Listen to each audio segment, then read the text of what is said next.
What's up? Welcome into your Daily Buckeye Blitz for a thirsty Thursday, October 26, 2023. I'm your host, Joe from the Buckeye Cast, bringing it to you. Don't forget, we go live Monday, Wednesday, Friday, 4:30 p.m. Eastern. Daily Blitz is what exactly it says. Daily.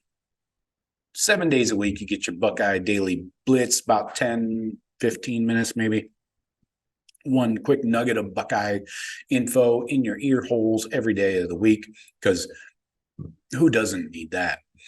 And then don't forget Sunday night, me, Jeff, and Sean go live at 8 p.m. Eastern, YouTube Live.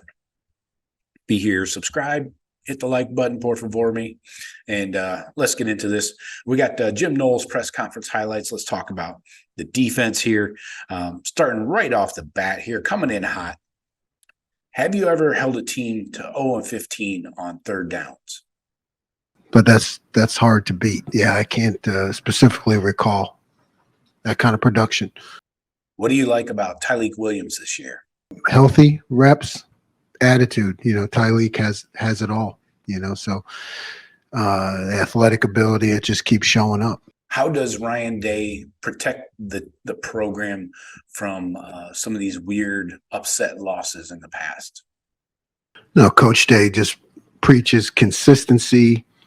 He breaks down the week for our players, what we're doing every day so they understand it. And, he's got a great intensity to him, that can motivate the players without bringing them down. So it's just a complete program. Do you have any comment on the Michigan sign stealing story? I've been instructed by the higher ups, so I'm not speaking about that.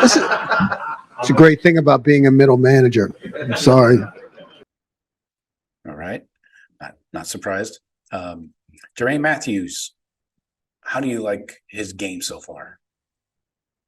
He doesn't flinch, at the point of competitive excellence.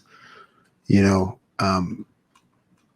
was a shot, right, in press coverage, and he got his head back for the ball. He finished through the ball on a huge stage. So I think that speaks right there. He's got a lot of naturalness, and he takes coaching well, and you can coach him hard, and he doesn't back down. Okay. Steel Chambers, let's talk about him. Has he bounced back from being a little off previous couple weeks? I think Steel is always learning and growing. I mean, you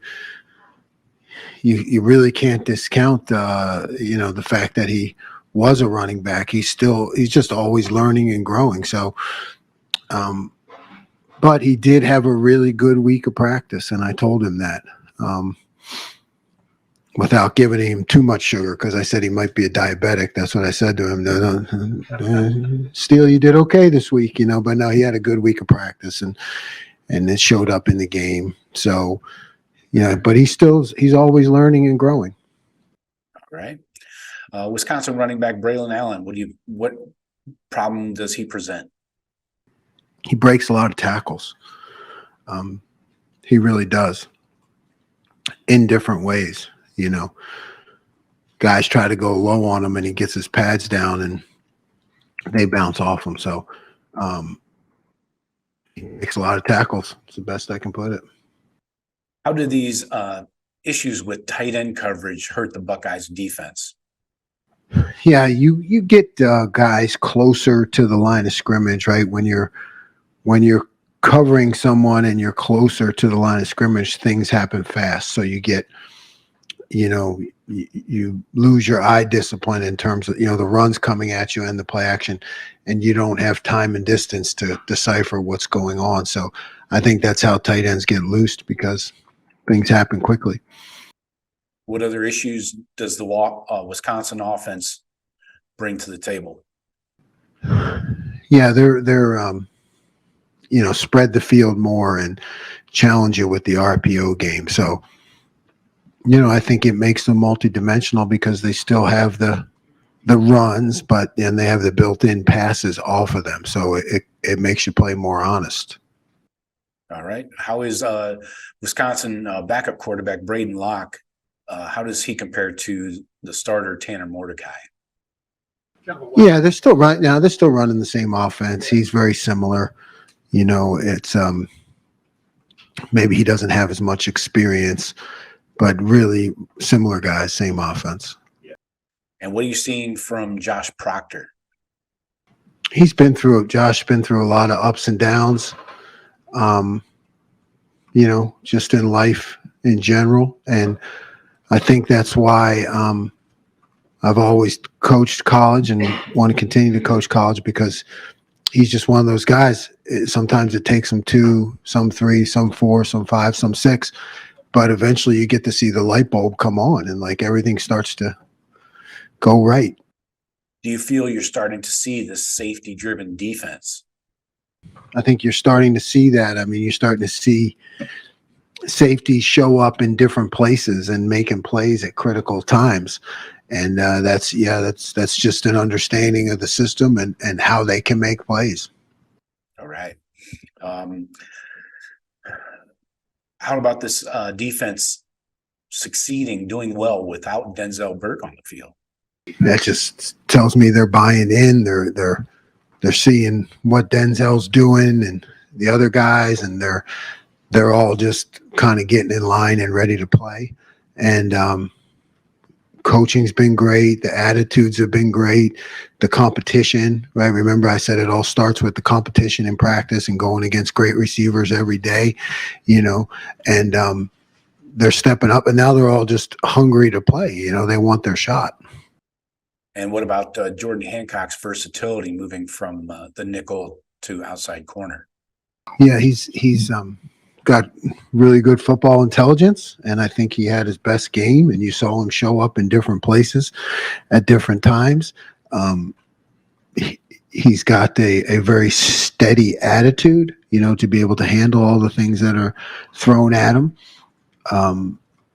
His competitive excellence is climbing all the time, meaning, performing at the moment. He's just developing confidence. He's got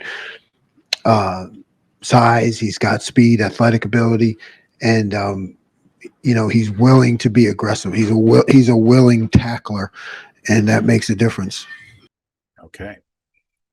Are you satisfied with the defense thus far?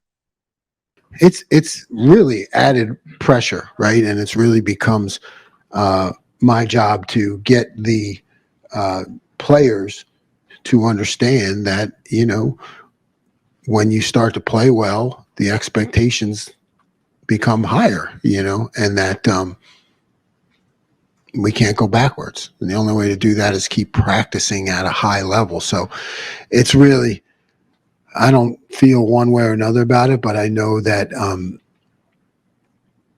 our players are young men, so it's my job to keep yelling at them, I guess I would say. Where can the defense get better? We had some issues with some motion adjustments, where we can be better at that. They can do a better job of making the play when I make a bad call. They can do that, yeah,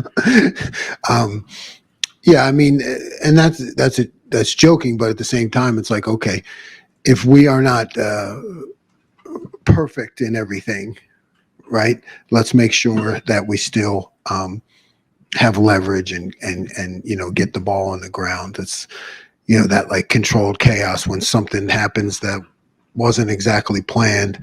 How are we reacting to that? How are we handling that? But a lot of it has to do with just motion adjustments and shifts and things that I see that I know we got to keep working on. Right. And what's different about Wisconsin on the film? Yeah, well, they just challenge you, from sideline to sideline. All their runs have passes off of them. So it's like I said, it makes them really two-dimensional, whereas maybe in the past they're just one-dimensional. Now you get the run, but you could also get the pass somewhere else on the field because they're both happening at the same time. Okay. Hope you enjoyed that from the defensive mastermind, Jim Knowles. the $2 million man, finally bringing this defense back to silver bullet level. I love it. Hit like on the video if you would agree with Jim Knowles and all of his master plan. So he's getting it done. I'm really happy. So hit the like button if you agree. And podcast listeners, we appreciate you. If you can leave a review, that would be helpful. It helps other people find the show. A 5-star review is even better. So I appreciate it. Talk to you tomorrow. Go Bucks.